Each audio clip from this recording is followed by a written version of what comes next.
Selamat datang di channel Alur Donghua. Sebelum menonton, silahkan subscribe, biar Mimin tambah semangat update-nya. Ketika Xiao Lingqi menerjemahkan buku pedoman surgawi yang menentang dunia untuknya kata demi kata saat itu, dia benar-benar merasa seperti sedang mendengarkan buku surgawi yang dibacakan dengan suara keras. Dia tidak mengerti setengah dari apa yang dia dengar.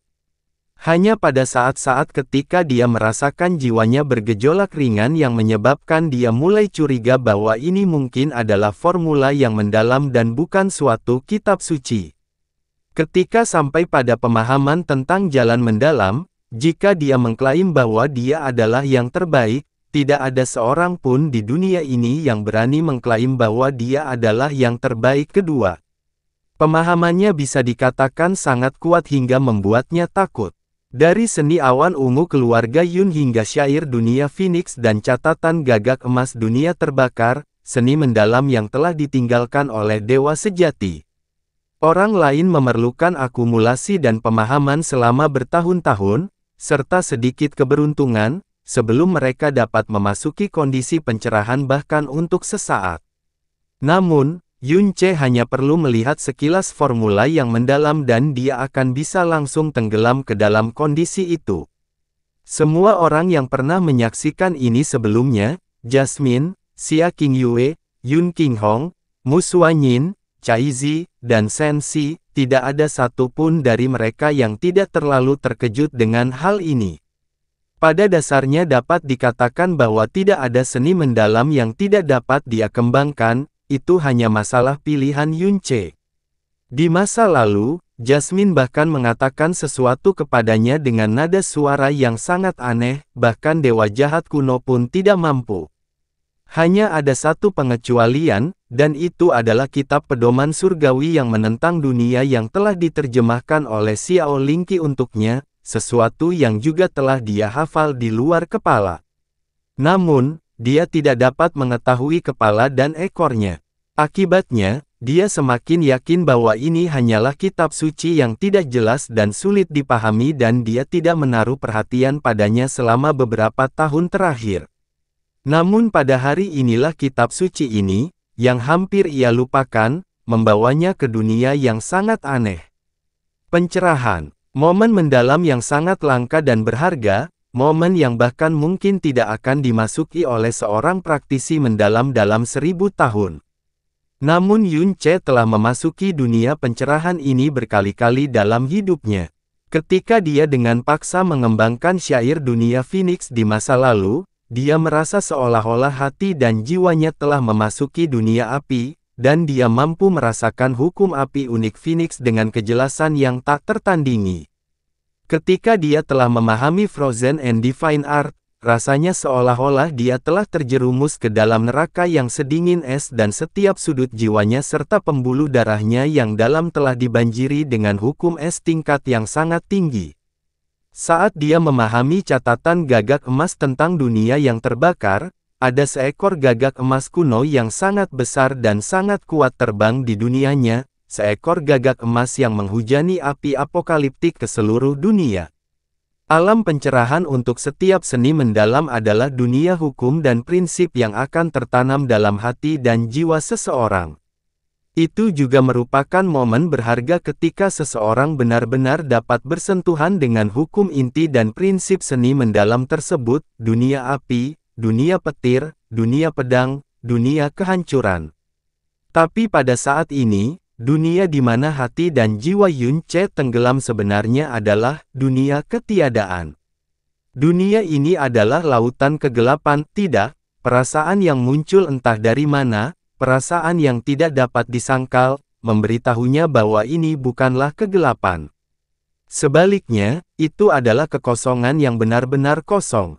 Tidak ada makhluk hidup, tidak ada makhluk mati, tidak ada suara, bahkan tidak ada waktu dan ruang. Dia tidak bisa merasakan keberadaan hal lain. Faktanya, dia bahkan tidak bisa merasakan keberadaannya sendiri. Di mana tempat ini? Sepertinya tempat ini hanya memiliki kegelapan abadi, kekosongan abadi, keheningan abadi, dan dia berdiri di tengah-tengah dunia yang kosong ini.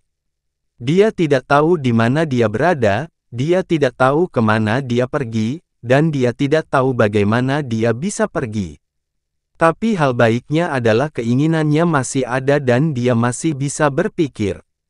Apa sebenarnya yang terjadi? Bagaimana aku tiba-tiba didorong ke dunia seperti itu?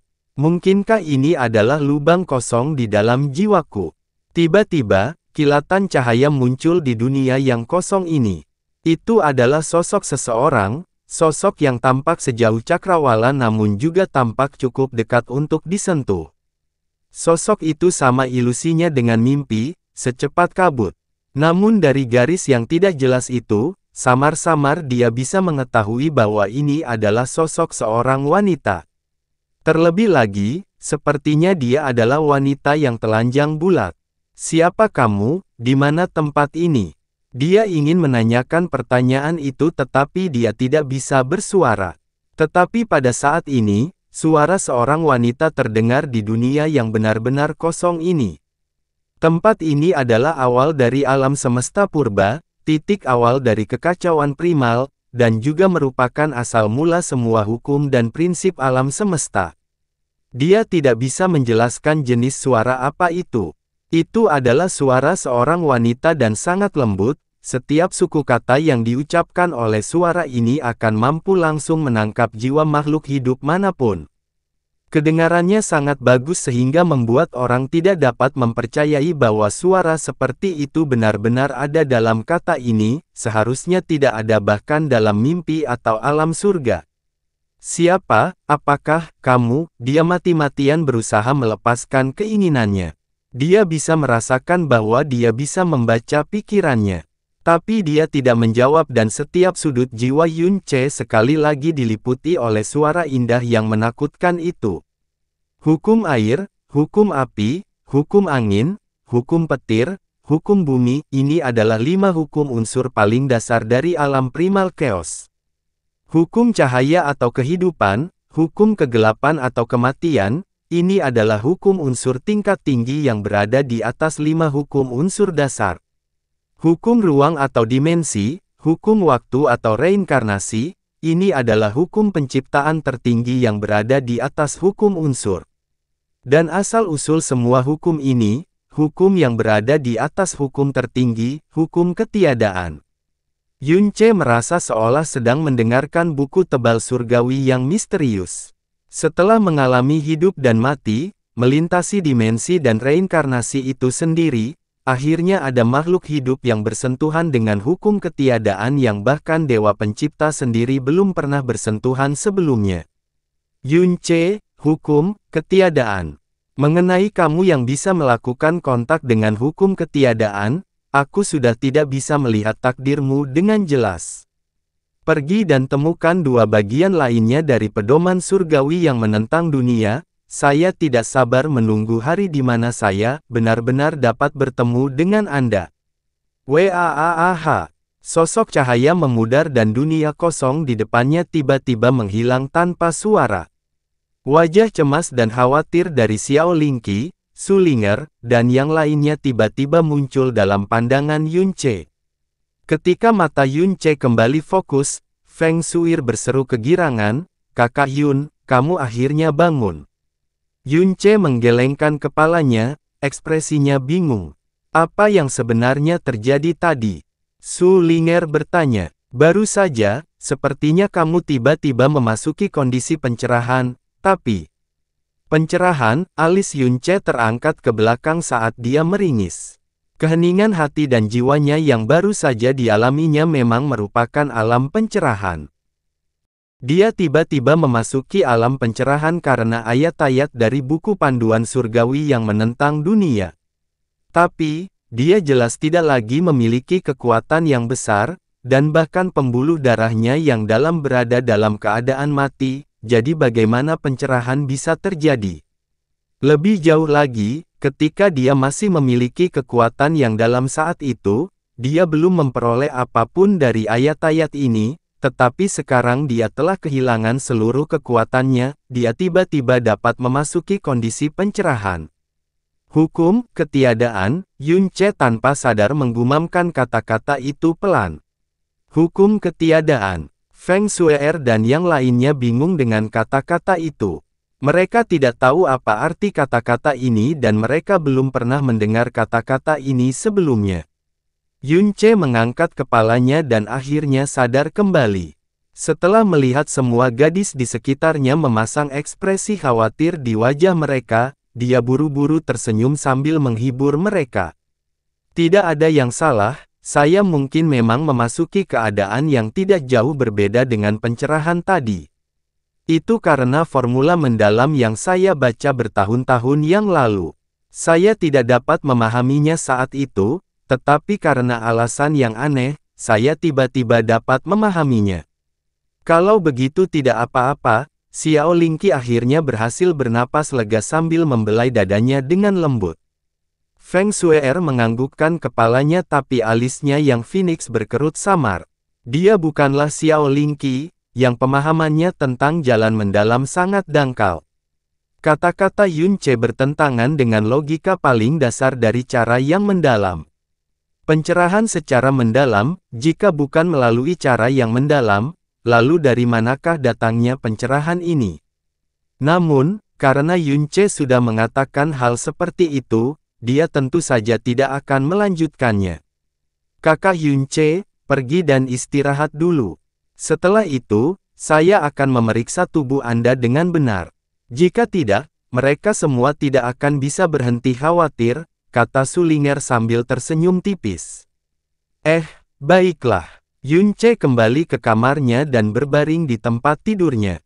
Sulinger berlutut di sampingnya, tangannya dengan lembut memijat seluruh tubuhnya, dia menutup matanya dan dalam keheningan itu, ayat-ayat aneh dan suara yang datang dari dunia kosong itu terus bergema di benaknya tanpa henti. Hukum ruang dan waktu adalah hukum tingkat tertinggi yang diketahui secara mendalam. Hal ini tidak hanya terjadi pada era modern saja. Bahkan di era para dewa kuno, kedua hukum ini masih merupakan hukum tertinggi yang diketahui alam semesta. Hal ini terutama berlaku pada hukum yang terakhir, dan jumlah dewa sejati yang bahkan bisa sedikit mengendalikan hukum waktu dapat dihitung dengan jari. Tapi di dunia yang kosong itu, suara wanita yang halus dan ilusi itu berbicara tentang hukum ketiadaan. Dia mengatakan bahwa itu adalah hukum yang lebih tinggi daripada hukum ruang dan hukum waktu. Dia mengatakan bahwa itu adalah asal mula semua hukum dan prinsip yang mengatur alam semesta. Jika ada yang mengatakan hal semacam ini, orang-orang yang mendengarnya akan segera menganggapnya sebagai omong kosong, tapi suara yang ada di dunia kosong itu sebenarnya memiliki semacam kualitas aneh yang menyihir, dan itu membuat dia sepenuhnya mempercayai kata-katanya, atau mungkin lebih baik mengatakan bahwa dia merasa seolah-olah dia dipaksa untuk mempercayai kata-katanya. Setiap kata dan kalimat yang dia ucapkan sepertinya telah diubah menjadi merek tak kasat mata yang terukir dalam di jiwanya, merek yang tidak bisa dia tolak atau hapus. Mereka telah menjadi bagian dari cara dia memandang dan memahami dunia dengan cara yang paling mendasar dan mendasar. Itu pada tingkat konsep dasar seperti, saya laki-laki dan jari saya bisa menekuk. Setelah mengalami hidup dan mati, setelah melintasi dimensi dan reinkarnasi itu sendiri. Hukum ketiadaan. Hukum tentang ketiadaan. Perasaan yang sangat kabur dan tidak jelas muncul di benaknya, dan tidak peduli seberapa keras dia mencoba memfokuskan pikiran atau berkonsentrasi, dia tidak dapat berpikir jernih. Sepertinya benda itu tepat berada di hadapannya, namun sekeras apapun dia mencoba mengulurkan tangannya, dia tidak dapat menyentuhnya. Hukum ketiadaan. Apa sebenarnya itu? Benar sekali. Suara itu mengatakan bahwa buku panduan surgawi yang menentang dunia terdiri dari 3 bagian. Dia mungkin hanya memperoleh satu dari bagian-bagian itu dan jika dia bisa mendapatkan 2 bagian lainnya, mungkinkah dia melihat sekilas apa sebenarnya hukum ketiadaan itu? Tunggu sebentar. Dan siapa dia sebenarnya? Mengapa dia mengatakan bahwa dia ingin bertemu denganku? Bukankah dia hanyalah suara jiwa di dunia kosong itu, dan dia sebenarnya masih ada di alam semesta ini? Mengapa saya bisa memasuki alam pencerahan dari pedoman surgawi yang menentang dunia padahal saya jelas-jelas tidak memiliki kekuatan yang besar lagi? Yunce menutup matanya, pikirannya dipenuhi dengan kebingungan yang tak ada habisnya dan pertanyaan yang tak ada habisnya. Saat sedang berpikir keras, tanpa disadari dia tertidur. Mungkin karena alam pencerahan yang aneh itu telah membebani ketabahan mental Yunce saat ini terlalu intens, tapi kali ini Yunce tertidur sangat nyenyak. Saat dia bangun, langit sudah menjadi gelap. Dia duduk dari tempat tidurnya dan meregangkan tubuh dengan malas. Setelah itu, dia langsung merasa cerah dan segar. Pada saat ini, pintu kamar dibuka perlahan dan Xiao Lingqi masuk dengan langkah lembut. Dia membawa pakaian luar yang telah dicuci untuk Yunce. Ketika matanya yang indah tertuju pada Yunce yang telah bangun, matanya langsung berbinar. "Cek kecil, kamu sebenarnya sudah bangun." "Aku baru saja bangun." Yunce turun dari tempat tidur dan menatap Xiao Lingqi. Kata-kata Sulinger langsung terlintas di benaknya dan tatapannya menjadi agak memanas. Pada saat ini, desakan yang tidak ingin dia tanggung muncul di tubuhnya. Tubuh yang tidak melakukan aktivitas duniawi selama hampir 16 jam. Dia tiba-tiba menerjang ke depan dan ketika Xiao Lingqi menjerit kaget, dia menekannya ke pintu kamar yang baru saja ditutup. Tubuh Yunce menempel erat pada dadanya yang lembut dan wajahnya juga hampir menyentuh Min Gioknya. Dia bisa dengan jelas merasakan napas panas pria itu di wajahnya. Pada saat ini, hati Xiao Lingqi menjadi kacau balau saat dia berkata dengan suara malu-malu, "Cek kecil, kamu, semangat." Saat kata-kata itu keluar dari mulut Xiao Lingqi, bibirnya yang harum dicium secara kasar oleh Yunce. Semua suara yang dia buat segera berubah menjadi rengekan tak berdaya. Setelah itu, dia menjerit kaget lagi, tapi dia sudah diangkat di bagian pinggang oleh Yunce, yang kemudian mendorongnya ke tempat tidur. Yunce bukanlah tipe orang yang hanya berbicara dan tidak berjalan-jalan. Namun ketika menyangkut Xiao Lingqi, dia tidak punya apa-apa selain perasaan paling istimewa terhadapnya. Dia adalah yang paling berharga dan terlindungi, seseorang yang dia tidak akan pernah membiarkan bahaya sekecil apapun menimpanya. Akibatnya, meskipun Xiao Lai sudah lama secara pribadi menyetujui hubungan antara Yunce dan Xiao Lingqi, tambahkan fakta bahwa sudah jelas bagi semua orang untuk melihat dan memahami, dan bahkan fakta bahwa Xiao Lingqi tidak akan pernah menolak dengan keras, dia masih tidak benar-benar ingin mendapatkan Xiao Lingqi. Bahkan dua eksistensi puncak di kedua benua, Permaisuri Iblis Kecil dan Feng Shue'er telah menyerah pada tangan jahat Yunce, namun Xiao Lingqi tetap suci. Apa yang dikatakan Sulinger hari ini tidak diragukan lagi berdampak pada Yunce. Bibir Xiao Lingqi selembut kelopak bunga dan halus saat disentuh, pada saat ini kedua tangan Yunce mendarat di ikat pinggang pakaiannya. Xiao Lingqi mulai mengerang. Napasnya mulai bertambah berat saat dia dengan lembut terengah-engah setiap kali bernapas. Alisnya menegang dengan lembut, seluruh kulitnya berubah menjadi merah. Matanya tampak seperti hilang, dalam keadaan linglung. Ikat pinggangnya sudah ditarik oleh Yunce, jepitan batu giok di roknya dibuka satu persatu. Dia menyelipkan tangannya yang lain ke dalam pakaiannya perlahan membelai kontur sisi tubuhnya. Kontak fisik kulit dengan kulit menyebabkan pupil Xiao Lingqi melonjak, matanya semakin lebar saat dia mulai mengerang semakin keras. Dia tidak melawan, satu-satunya tanda ketegangan adalah tubuhnya bergetar sebagai respons. Pakaian dalamnya ditanggalkan saat sensasi aneh mulai menyebar ke seluruh tubuhnya. Kedua tangan yang menyerang, dia mulai menjadi semakin panas sampai dia bisa merasakan bahwa semua pakaiannya telah dilucuti oleh Yunce, tubuhnya yang tanpa cacat seperti batu giok benar-benar terbuka di bawahnya. Pinggulnya mulai berayun dengan lembut dengan sendirinya saat suara nafas berat mulai terdengar. Wajahnya memerah dan matanya berkaca-kaca. Tapi dia tiba-tiba merasa Yunce tiba-tiba berhenti. dan pemberhentian ini cukup lama, bukan sekadar jeda. Xiao Lingqi perlahan membuka matanya. Kedua tangan Yun Ce masih memegang payudaranya, tapi tidak bergerak. Pemandangan di depannya adalah sesuatu yang aneh yang dia tidak bisa mengerti. "C kecil," bisiknya lembut dengan suara yang mampu meluluhkan jiwa. Seluruh tubuh Yun Ce bergetar dan dia tiba-tiba meninggalkan tubuh Xiao Lingqi, lalu berbalik dan melarikan diri. Bang! Itu adalah suara pintu kamar yang dibanting hingga tertutup.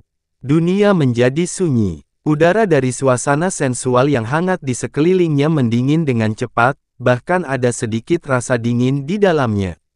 Xiao Lingqi yang sedang tidak enak badan menarik selimut menutupi dirinya, menutupi tubuhnya yang seperti batu giok bersalju, sementara ekspresi kecewa dan putus asa muncul di wajahnya.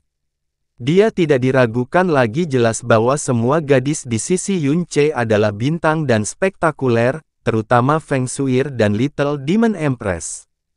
Keduanya luar biasa dan mungkin tidak ada gadis lain di kedua benua yang bermimpi bisa menyamai mereka.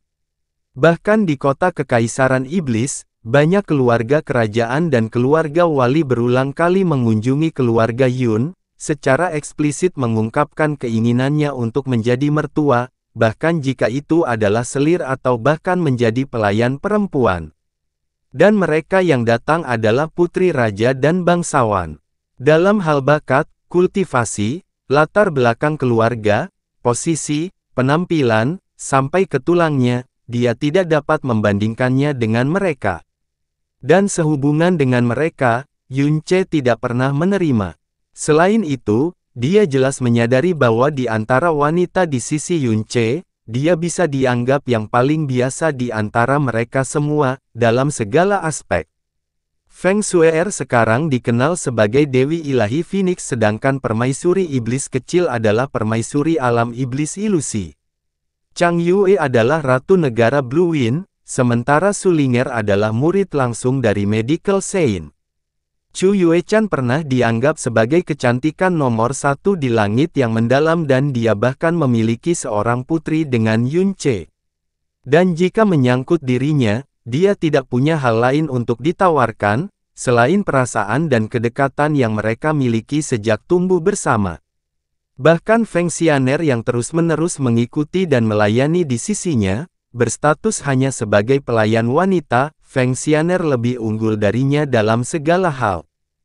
Dia bisa merasakan cinta yang dimiliki Yun Ce padanya, dan bahkan semacam keterikatan unik yang mereka miliki, bahkan penghalang psikologis dan emosional terbesar, Xiao Lai, telah memberi mereka restu. Selain itu, Yun Qinghong dan Mu Yurou mencintai dan memperlakukannya dengan baik. Bahkan gadis-gadis lain, Feng Shuir, permaisuri iblis kecil, Chang Yue, Su Ling'er semua memperlakukannya sebagai salah satu dari mereka. Tapi dia belum pernah menyentuhnya. Faktanya, dia sangat keberatan. Faktanya, Su Ling'er, orang terdekatnya juga merasakan hal ini, dan oleh karena itu sering memberi isyarat kepada Yun Ce sehubungan dengan masalah ini. Sekarang Yun Ce tiba-tiba bangkit dan berlari. Hal ini menimbulkan bayangan tebal di hatinya. Yun Ce cepat merapikan pakaiannya dan bergegas keluar dari pintu halaman, hampir bertabrakan dengan Su Ling'er. "Kakak Yun Ce, kamu." Setelah melihat wajah marah Yun Ce, Su Ling'er tidak bisa menahan diri untuk tidak menunjukkan ekspresi terkejut. Yun Ce dengan cepat meraih tangan Su Ling'er, "Aku baru saja hendak mencarimu tentang sesuatu." Sebelum melanjutkan, dia menyapu sekeliling dengan matanya. Baru setelah memastikan bahwa tidak ada seorang pun di sekitar, dia berbicara dengan nada pelan namun panik, "Aku punya masalah besar, barusan, aku dan Lingqi, kami sebenarnya akan, tapi tiba-tiba, masalah itu menjadi lemas dan telah tidak ada reaksi." "Tidak ada reaksi." Su Ling'er mengedipkan matanya dengan bingung, lalu tiba-tiba menyadari apa maksudnya, lalu dia memegangi sisi tubuhnya dan tertawa. "Kamu masih tertawa?" Wajah Yun Ce saat ini bukanlah wajah hitam biasa. Sebagai seorang pria, sebagai seseorang yang luar biasa, seorang pria yang pernah berdiri tegak dan kuat yang bisa menertawakan surga, jika menyangkut seorang wanita, dan terlebih lagi itu adalah Xiao Lingqinya yang cantik dan mengagumkan, dia tiba-tiba tidak bisa melakukannya. Ini adalah sesuatu yang membuat setiap orang takut dan malu, sepanjang hidupnya, tidak, dalam kedua hidupnya, hal ini tidak pernah terjadi. Bahkan di awal tahun, dalam keadaannya saat ini yang kehilangan seluruh kekuatannya, dia masih terus menikmati permaisuri iblis kecil dan Feng Shui'er setiap hari. Apakah karena kekuatanku yang terdalam telah hilang, dan aku masih melakukannya sepanjang tahun ini sehingga aku telah menghabiskan seluruh energi yangku? Suara Yunce mulai bergetar. Tidak peduli seberapa kuat atau perkasanya seseorang, selama dia menghadapi situasi seperti ini, dia pasti akan berantakan. Jelas sekali, Yunce tidak terkecuali. Tentu saja tidak. Sulinger menjawab tanpa basa-basi, meskipun kamu telah kehilangan kekuatanmu, tubuhmu jelas lebih baik daripada orang lain. Bahkan jika saya tidak dapat memastikan tubuh Anda sehat, saya khawatir saya tidak layak menjadi murid guru. Tapi, Yunce terus menangis dengan panik. Dia sendiri sangat mahir dalam bidang medis, dan dengan Sulinger di sisinya, mereka akan lebih dari mampu menyelesaikan masalah apapun yang berkaitan dengan tubuh, tapi saat ini masalah ketidakmampuannya adalah masalah tersebut telah benar-benar muncul ke permukaan. Biarkan aku melihatnya. Jari-jari Sulinger yang seperti batu giok terentang saat dia merasakan perut bagian bawah Yunce dan perlahan bergerak ke bawah. Saat dia turun, ekspresinya mulai berubah aneh. Energi yang Yunce tidak menjadi lemah sama sekali. Sebaliknya ia sangat aktif, seolah-olah akan mendidih. Jelas sekali, dia pasti telah melakukan hubungan dengan Xiao Lingqi dalam keadaan terangsang selama beberapa waktu, dan kemudian pada saat-saat terakhir, hubungan itu berhenti tiba-tiba. Bibir Sulinger melengkung. Dia tiba-tiba mengangkat tangan Yunce, menekan dadanya yang lembut. Dia mengangkat matanya yang indah dan menatapnya dengan menggoda saat bibirnya terbuka untuk berkata dengan genit, "Kakak Yunce, Linger sekarang, ingin." Saat suaranya mendarat, dalam sekejap, seluruh tubuh Yunce terasa seperti meledak, seperti bola api yang menyala di dalam dirinya. Dengan satu tangan dia meraihnya dan dengan paksa menekan tubuhnya ke depan, menjepit Sulinger dengan kuat ke dinding, tapi segera, Sulinger dengan lembut mendorongnya menjauh. Apakah ini yang disebut tidak dapat melakukannya?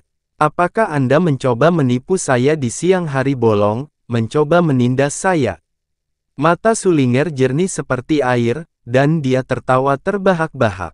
Saat ini Yunce tidak hanya memiliki reaksi, dia juga berada di ambang ledakan diri. Kepanikan di hatinya telah benar-benar surut dan kepercayaan dirinya tumbuh setinggi 1.000.000 meter, tapi dia tidak peduli. Dia buru-buru maju ke depan sekali lagi menekan Sulinger. Sulinger dengan sigap berbalik, melompat keluar dari genggamannya. Dia terkikik, "Tadi malam mungkin tidak cukup bagimu, carilah Lingqimu." Saat suaranya yang centil mendarat, dia menghilang dalam sekejap, menghilang dari pandangan Yunce. Yunce saat ini tidak akan bisa mengejarnya bahkan jika dia menumbuhkan 5 pasang kaki lagi. Yunce menyeringai dan menarik napas dalam-dalam, lalu segera berlari kembali ke halaman rumahnya sendiri. Pintu yang terbuka dengan keras mengejutkan Xiao Lingqi yang baru saja mengenakan pakaian dalamnya. Dia menangis kaget setelah itu dia didorong dengan kasar ke tempat tidur oleh Yunce. Pakaian dalam yang baru saja dia kenakan dengan hati-hati telah dirobeknya. "C kecil, kamu," saat kata-kata itu keluar dari mulutnya, dia merengek.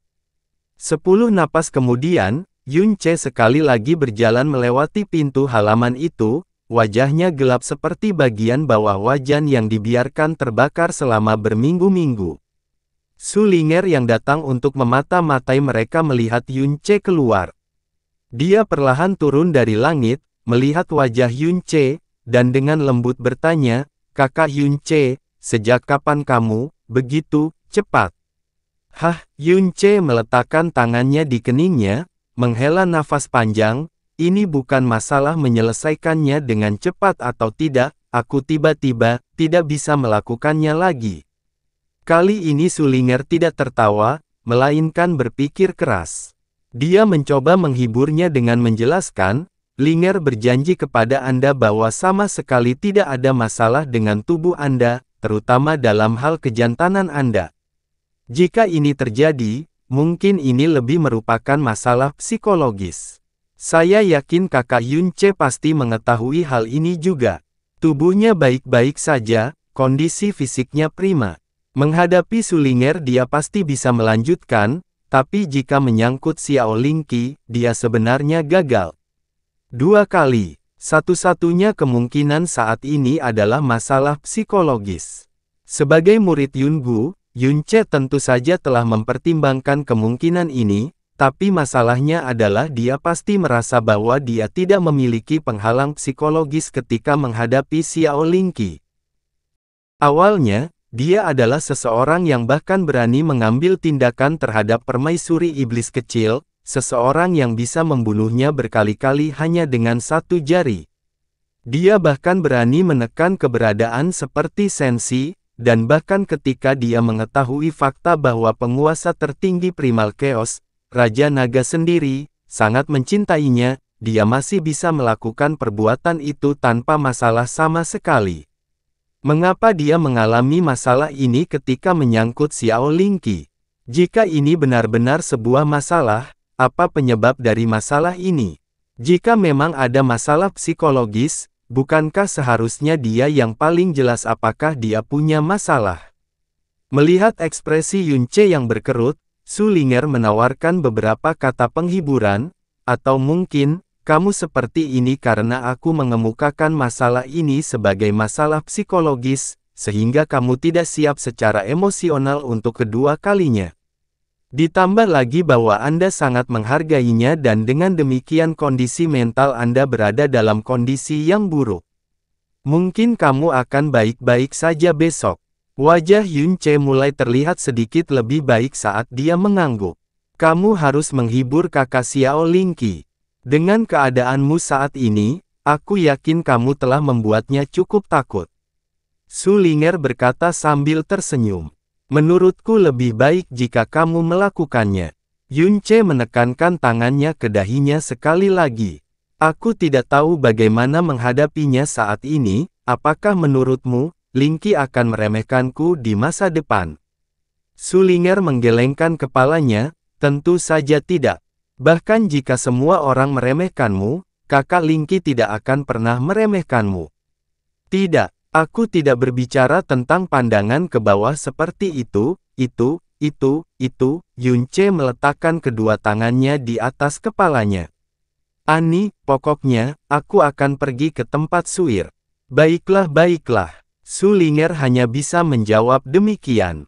Dia tahu apa yang sebenarnya akan dilakukan Yunce, jika dia pergi mencari permaisuri iblis kecil atau Chu Yue-chan, dia pasti akan ditampar dan dikirim terbang. Hanya Feng Shue'er yang akan menghiburnya saat ini, faktanya, dia tidak akan menolaknya sama sekali tidak peduli waktu atau situasinya.